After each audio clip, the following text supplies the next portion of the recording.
Good afternoon, everyone. My name is Gervais Henrie. I am not the mayor of Victoria. I am here representing the mayor of Victoria who has another engagement, so he couldn't be here.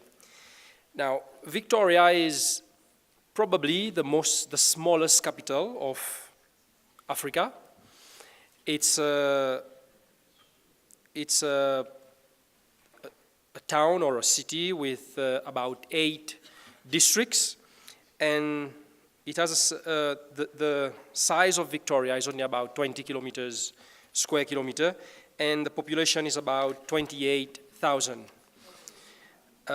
So what we're going to talk about today is the challenge that Victoria as a capital and Seychelles as a country face with regards to fuel consumption.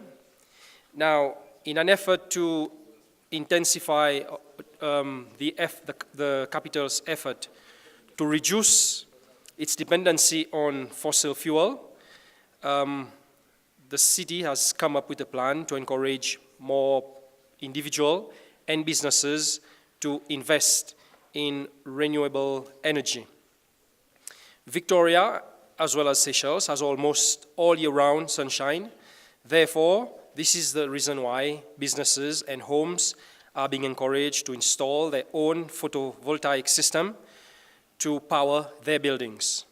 2 years ago, in May 2014, a financial rebate system was launched by the government of Seychelles, UNDP, and the Global Environment Facility, GF, to create a fund worth about $1.4 million to install PV system up to 3 kilowatt peak. If this project is successful, it will reduce the diesel oil consumption by 390 metric tons every year. Collectively, the systems installed under the project will also offset the carbon dioxide emission by some 23,343 metric tons by their useful economic life's end. Now, what this project is helping the capital with is that it's training people as installer. It is also creating jobs and new small businesses. Taxes have been removed from PV equipment to encourage investment. Legal and legislative framework has been drafted to make it possible for households and businesses to generate their own electricity.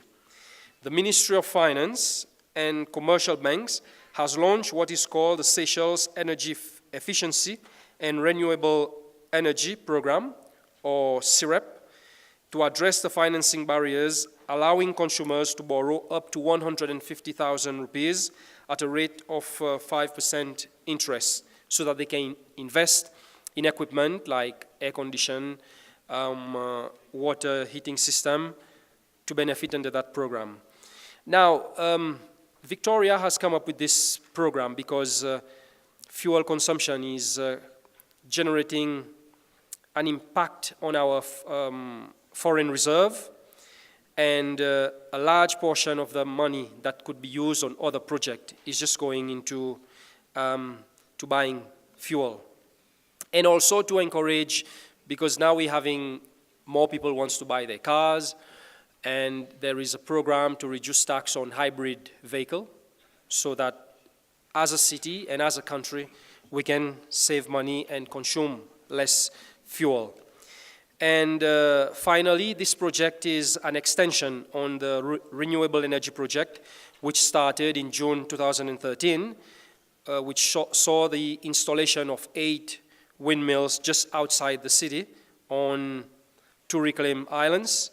And these wind turbines provide electricity for more than 2,000 homes.